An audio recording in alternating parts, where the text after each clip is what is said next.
Robert, Johnny, we're fired. not again. There are no more real estate agents. There will be no more real estate agents. I've heard that as a newspaper headline. Well, and you're hearing it here on this episode of Real Estate Chat with John Perez. and Robert Eade. Of course, we're talking about this massive class action lawsuit, the settlements, shots fired all over the place. And this is primarily happening in the United States with the National Association of Realtors and big brands. We don't need to name them because you know the big brands of real estate. There's going to be a bit of spillover here in Canada, perhaps, maybe not as big because of just the sheer size of the US versus Canadian real estate. But the biggest thing is this apparent or alleged, we got to use the proper legal terms, I guess, conspiracy about how the commission rates have been held high for all these years, 5%, 6%. Not that there is, I mean, obviously there is no, well, we can't say typical or set or standard rates because that's not how it works. There's a marketplace of rates. But because of this, I mean, think about it. Historically, if somebody was paying any percentage for the sale of their home, and over time those prices have gone up, it would be fair to say that real estate agents have been given a raise all these years. And who cries? Of course, the consumers, the sellers, and of course the sellers in these allegations are more or less paying the entire commission, which goes in part to cover the buyer's agent. So we're going to be talking about buyer's agency here in a bit. And while the details of this, of course, would span an entire episode in itself, the gist of what Robert and I are going to be talking about today is, what is the future of agency when the fees and responsibilities and the duties become affected as a result of these multi-million, in fact, billion-dollar lawsuits? So, Robert, why don't we start with what is a buyer agent? What's the difference between a buyer agent and a seller's agent and a real estate agent in general? And why did buyer agency come into place when it did? Okay, well, that's in Canada. That goes back to the 90s. The Toronto Real Estate Board adopted, they changed all their bylaws to recognize and acknowledge buyer agency, meaning the realtor, registrant, whatever word we're going to use, realtor from now on, is hired by the buyer to represent the buyer's interest. Before that, the seller listed the property with a brokerage, and the brokerage put it on multiple listing or not, and said, I will pay a sub-agency fee of X to whoever brings the buyer that successfully completes. So there was a portion of the commission that was paid out to the person who brought the buyer. That long time ago, when the real estate business started in the 20s, a guy would put up 5 or 6 houses, or a family or a gent or an enterprise would put up 5 or 6 houses. And a guy would knock on his door and say, I'm licensed to sell real estate in this area. If I can get $1,000 more for your homes than you're getting, can I keep the 1,000? And the guy said, well, you're going to sit there all the time and you're going to advertise them and you're going to promote and you're going to deal with the buyer and talk to all the nonsense and get them to finally decide, yeah, for $1,000, okay. 5% I'll give you. I'm asking 19 now. You ask 20 and you can get the difference. And that's how the business started. The buyer paid a premium over what the seller wanted net to deal and get terms established by someone who explained things to him. Now, initially, the agent was representing the seller. There was no such thing as buyer agency. Buyer agency was established again by government, and it happened in Canada a long time ago. We had a prohibition order. The Competition Bureau attacked the real estate industry, say, we don't like what you're doing. Why? Because in the boom of the 80s, everybody was making too much money. So they said, oh, these people don't have any education. They have no morals. They have no ethics. They have no nothing. And they're making all this money. Let's clamp down on what they're doing. So they instituted some rules, and it happened about 4 or 5 different phases. Competition Bureau attacked again, TREB and CREA, and said, you've got to give access to all of your information. You've got to not discriminate against people who are offering their property for sale at discounted rates. You can't, all kinds of things you can't do. Now, the government reacts to what the consumer is complaining about. They changed the rules. We are regulated by province. In Ontario, it's called the Real Estate Council of Ontario. And at one time, and now part of the RICO, is the registrar who looked after the the personnel, made sure they were all who they said they were and had gone through sufficient background training. And we recognized in 1995 buyer brokerage in the Toronto Real Estate Board. So now the buyer broker was representing the buyer, the listing broker was representing the seller, but the arrangement was the same as it always was. The seller would agree to increase his price to allow for 2.5 or 3% commission that was going to be paid to the buyer agent, sort of for on the buyer's behest, and the buyer was going to agree to pay that 2.5 or 3% higher fee to the person who was representing him. The difference was that there's a contract between the buyer and the buyer agent. The buyer agent was now had a duty to represent that buyer above anybody else's interest. So it was okay for a while, and then the real estate business went crazy, as we all know, in the 2000s. And there was all kinds of people, because the lockdown made it even worse. Everything was electronified, so that you would send an offer to somebody and they would tick, tick, tick, tick, tick. They wouldn't read the whole thing. You wouldn't explain the whole thing to them. They were entering into buyer agency agreements and seller representation agreements without really reading, because it was all had to go so fast. We 4 offers tomorrow. Let's do it all now. And then when the market blew up, people were looking for ways to get out of those deals. And so they said, the guy never explained it to me.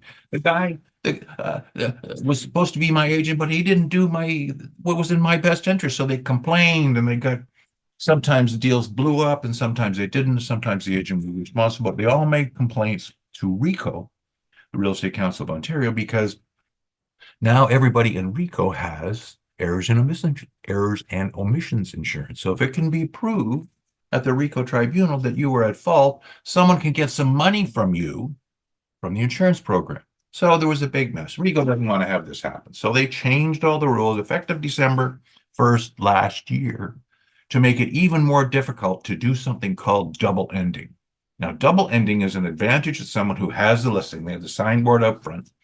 And the other thing that was a phenomenon that happened was that people list their property slightly less than what they're expecting and say, because I'm intentionally trying to promote it at a lower price, but I actually want more, let's give 5 or 6 or 10 people the opportunity or enough time. We won't consider offers for some future date, at which time we will look at them all, and it'll be sort of a bidding war, and we'll get the best price that way. So people came up with strategies of, how can I win a bidding war? Oh, go through the listing agent, because only that person knows what all the offers are. And so you can pay $2,000 or $10,000 or $50,000 more than that and get it by dealing through there. And so realtors were doing this double ending because it was like getting paid twice in one deal, representing both parties. But the seller was going to get what he's going to get anyway. And the buyer now is successful, but they're successful in in getting the property, and you get double pay. So they didn't like the way that wearing two hats at once, like, what if there's a problem? Who are you really representing? You can't represent both parties. So they're trying to change the rules. Now, the Americans did not do this. The Americans have all kinds of systems that are nothing like Ontario. Ontario is far and way, most of Canada, ahead of what the Americans were doing. The Americans got sued by someone who had a complaint. He said, I bought this property and I find out that the person who was representing me got paid, but I didn't have any kind of an opportunity to negotiate that fee. I don't want to pay that much. All I'm doing is only writing up an offer for 1 minute. What's this? I don't want to pay that much premium in the price. So they've come up with a solution, reacting to a lawsuit where a great number, but not all, of the real estate brokers and salespeople that belong to the National Association of Realtors in the United States have proposed a settlement to the law firm on a contingency basis that is representing the person who made the complaint. So it comes down to, in the United States, of what are you complaining about? Why can't a seller offer an incentive to find a buyer for his house and pay that to someone who he doesn't know? If he wants to do that, what's to stop him from doing that? Now, there's all kinds of monkey business but we're not in the United States. We're in Canada. It's all, we're 15 years ahead of them. Well, Now, okay, so but the yeah, interesting thing here is, I guess for real estate chat viewers who are from around the world or from the United States, this is an interesting discussion because it will, I mean, to a certain degree, yes, Robert, you're right. I mean, the amount of impact is yet to be seen in, for example, our board, the Toronto Regional Real Estate Board. However, if something this big does resonate throughout the industry, it does call for change. And of course, for our American viewers, uh, I'd love to get a bit of insight into this discussion, and there's a reason why we brought it up. And the way Robert put it earlier was one of the most transparent ways I've ever heard this, which there's no hiding it, that if a commission, we're going to say hypothetical because there is no such thing as a standard commission. Like no matter how the media puts it, how CNN puts it, how there's, a typical 6% or a standard, there is no standard. Like some agents charge $1,000, $2,000. Some agents charge 6%. It doesn't really, there is no fixated one. I mean, one would like to believe that there because maybe, used to be a tariff. Yes, there was, and that got banished in 1990. well, there A you go. fixed rate, Yeah. but So that's as a of long time 1990 ago. onward, yeah, 1990 onward, there is no pre-prescribed, here's the actual rate. Now, the interesting thing, as Robert said earlier, is that it is a percentage of the price. Yes, if you are paying, let's say you're buying $1 million house and the commission was 5%, that's $50,000. That's 25,000 each side, one would assume, if it was 2.5 for listing, 2.5 for buying. If you went to go to a seller directly and said, you know what, I want to buy your house, let's forget about the agents. Do you think the seller in their right mind would actually say, yeah, okay, there's no agents. Let's cut this purchase price down by 5% and you can pay me 950 because there are no agents. Now, maybe some homeowners think like that, but of course, in anybody's right mind, for the best interest of themselves and their family, real estate chat viewers, if you disagree with me, wouldn't you want more money for your home even if you didn't deal with an agent? I mean, Robert, what's your take on that? In 1977, I took a sales course that was aimed at how to convert people who are selling privately to listings. And one of the things that was described by Jerry Bresser, the person who put the course on, was the single greatest advantage. What's the single greatest advantage, Mr. Seller, that you would have in selling your property to a buyer directly? It's it must save the commission. And what would be the single greatest advantage that a buyer would have to buy his house, buy your house from you directly without an agent? Saving the same commission. Do you think both of you are going to save it? And coming to the realization that nobody is stupid, that if your house is worth 100 or it's worth 500 or it's worth $1 million, depending on the marketplace that you're in, the only way that you're going to get that price that's being described in the comparables is from MLS Sales, is by being on MLS and allowing all of those people who really are qualified and really are interested in buying a house to come and see how fabulous your family room is, how fabulous your improvements in your basement are, and how fabulous your backyard is, and pay you for it because they've seen all the ones that are not quite as good. So there's also two things to consider. Is it a buyer's market or in a seller's market? Because in a seller's market, which we've seen almost all the time, since 1996. Most people who are in the real estate business know nothing else except for a few crashes that we had in 2001, the global financial crisis in half of '08 to '09. And then we had a few blips that happened in like 17, 18, 19. And then last year and the year before. Most of the time, prices still going up from $300,000 average to $1.3 million average. Good neighborhood going from 400,000 to $2 million. So who's in command? Who's in charge of the transaction? If there's lots for sale, the buyer's in charge. If there's nothing for sale, the seller's in charge. The brokers in the middle, they are in the middle. And so the consumer watchdogs are trying to make sure that the brokers in the middle aren't taking advantage of the situation, that they're doing what they said they're going to do. They're promising things and then doing them, and they're promising things that are doable. Yeah, and in the absence of value, then of course, no matter what price or commission you pay, you're always going to be questioning it. And that's sort of where I guess this whole ordeal started. And I think one of the biggest things to consider, even till today, Robert, is that there's a lot of business models that already exist. Yes, you watching this, you can sell your home by yourself. You could also opt for somebody who's just maybe going to put your listing of your house on the local MLS and then do nothing else. We Then call it a mere posting, like you're it's posting. good, just good Whether here description. or in the US, I'm sure you can also do this in the US. You can also go a step above that and they may negotiate for you, but then don't not do beyond that. You can go for full service. So the interesting thing about this multi-million, hundreds of million, billion-dollar lawsuits that exist is that every single business model already exists. And I think it was primarily because of what they like. I guess it's either, it's the policy of you've got to have something in it for the buyer's agent who's eventually going to sell your house. But Robert, amidst all this, we're going to be seeing changes in technology in real estate. And I think that's where sort of we're going to be concluding with this is what's the relevance of a real estate agent? What's the relevance of us? Like, will we be around 5, 10, 20 years from now in this industry? And what's that going to look like for our fellow viewers who are licensed real estate brokers? Okay. It's going to be more of a fee for service basis where you're going to say you're going to do this. You're going to establish what the price that you're going to charge for that, what the fellow or person agrees to pay, and what's going to happen if you don't. And is a portion of that going to somebody else? And what happens with this and what happens about that? So all of the contingencies that happen are going to be particularized at the outset.